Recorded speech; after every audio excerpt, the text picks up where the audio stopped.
What's up, everybody? Aces Plays here, coming at you with my first tactics video on YouTube with our Arsenal save. We're going to go through how we've won the league multiple times and the Champions League and all those things. Just kind of show you some of the tactics and the thinking around it. I'd love to get some of your feedbacks on what you guys think. Obviously we win quite a few games. We score lots of goals, usually in the top of the league in terms of goals for. I do let quite a few in, but it's something I'm always trying to work on. But ultimately, let's take a look at the tactics here. So we start out with a 4-2-3-1 formation. I do actually use another 4-2-3-1 with the double midfielder, the double defensive midfielder, and then I also have a 4-1-2-3 formation. So we'll get into those kinds of things as we go. But what we do is we play as a control mentality with a flexible shape, and usually with a higher tempo, medium-sized balance, normal pushing forward in terms of defensive line. We do close down a little bit longer. We stay on our feet. We pass it shorter, play out of defense, and pass into space. This really allows the team to play with the same shape, so to speak, but it's more of like a pushing forward. It's always a probing kind of mentality, and that's always really nice. And we do look for overlap from things like fullbacks and roaming midfielders and so on and so forth. So that's kind of the I think whip crosses, I think, is the last one that we do. As we progress in the games, and let's say we're down a goal or something of the nature. Usually, what I'll do is I'll pump on shoot on sight, and usually potentially even a pump into the box. But more specifically, what you'll find a lot of the times, what I'm doing is we'll exploit a flank. So if I'm finding that our left or our right is doing a lot better than each other, then I usually go for an exploit on one of those, and that's really nice because usually the players take advantage of that. So that's kind of the main tactic as we go. As you can see, it's doing pretty good for me. The second formation, again, the 4-2-3-1, is with double defensive midfielder. So it's very similar. In this one, what we do is we play with the double defensive mid. So it is pushed back a little bit. It has a little bit more of a structured approach. A little bit less attacking, even though it does have the same kind of formations. So we're going to take, a little bit more of a normal approach. Obviously, in that case, we don't bring in the time wasting. It's still balanced. We close down much, much more. We still do short passing and the play out of defense and the look for overlap. But this time is obviously when we're going to have to start playing a little bit more disciplined and stick to the positions and so on and so forth. So this is a formation that I usually play sometimes against some of the bigger clubs. So if I'm playing at Chelsea or I'm playing a Manchester United, it's a good formation to go with because, again, you get that little bit more of the defensive fluidity that's going to happen with the match. And that's always really good, obviously, to go into the match with that little bit more of the of that defensive mindset. Of course, our normal one is a little bit more attacking. Our third formation is a little different. And unfortunately, the players have kind of gotten out of formation here. But really, this actually isn't even it. I don't even know why I'm showing you that. No reason there. I've actually changed that around, and honestly, there's nothing going on there. So disregard that. Again, usually what I do is just play with these two formations. The third one, I guess I've screwed around with, and probably should have saw that before I made this video, but hey, regardless, we're having a good time. If you want, what we'll do is I'll just quickly go over our team as well. So this is what we've got right now going into the 2018-2019 season. It's quite a decent team. Let's go total overview here for a second. So up the front, we've got Alvaro Morata, Rikario Zivkovic. He came from Ajax this year. Unfortunately, got injured. He's going to be out for a little bit of time. We also have Danny Welbeck as our third or second striker. Depends kind of how the situation goes, but I'm hoping that Rikario Zivkovic can be a little bit better. We got Alexis Sanchez on the left, as well as Antoine Griezmann on the left, who's up here. We also have got on the right, it looks like at the moment, it's still Alex Oxlade-Chamberlain, Theo Walcott, and Ainsley Maitland-Niles. We got Mario Götze and Mario Ozil filling Mesut Ozil and Mario Götze filling out that attacking midfielder role right in the middle. Gertzel obviously can play as the striker, which we see obviously in real life with him playing in that role for Germany and various other people. So, we've got those types of people. Santi Cazorla is getting to the end of his career. I personally think at 33, his stats have declined a little bit more than I would like. But one of the things that we do have is kind of a somewhat lack of just regular midfielders, I find. We've got Santi Cazorla, Aaron Ramsey, Christoph Kramer, who came from Leverkusen, Ruben Neves, who came from Porto, and that kind of rounds out. Oh, and I missed the really big guy right here.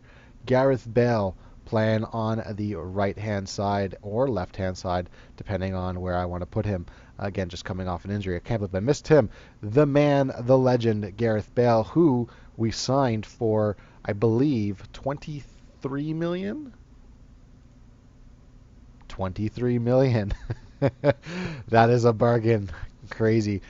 Pretty nuts in that sense. One of the weak areas, I think, of the team is the left back position, but Kieran Gibbs has played pretty well, so we won't really discredit him too much for that. But Kieran Gibbs is I believe, an England international at the moment. He plays pretty much every match. And we've got a young regen here, Michael Joyce, who we picked up from, I believe, the Red Bulls or somebody, New York Red Bulls. And he's done pretty good for himself. He's had a pretty good account. He's getting better. He's not the best fullback, but he's okay. On the right-hand side, we've got Callum Chambers and Hector Bellerin is who we've got out that side. And then for our center mids, Jeez. Our defensive centers, our center backs, we've got John Stones, Lauren Koscielny, and Per Mertesacker.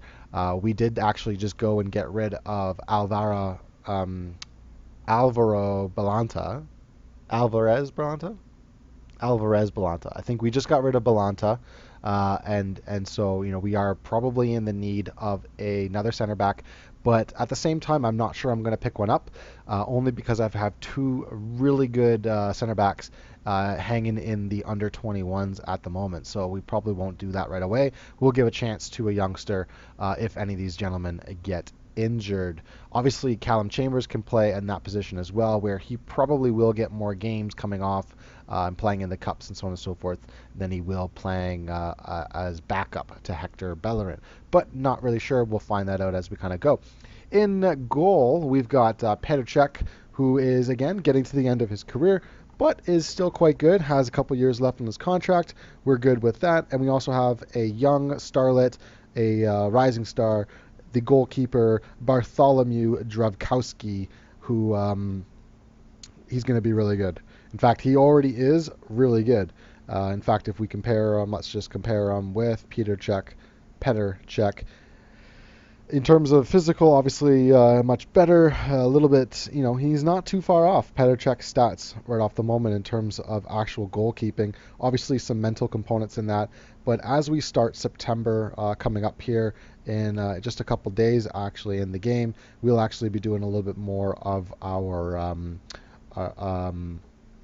or mentoring and progressing him. For the last couple of years, that Bartholomew Drabkowski has actually spent on loan at some places. So again, he's become quite a good goalkeeper at 21 years old, and I think he's going to really improve as he continues on his career. He is the next biggest thing, I believe, in the goalkeeping world, and he was a big person to pick up. He came from Legia, I think. No. Jagiellona.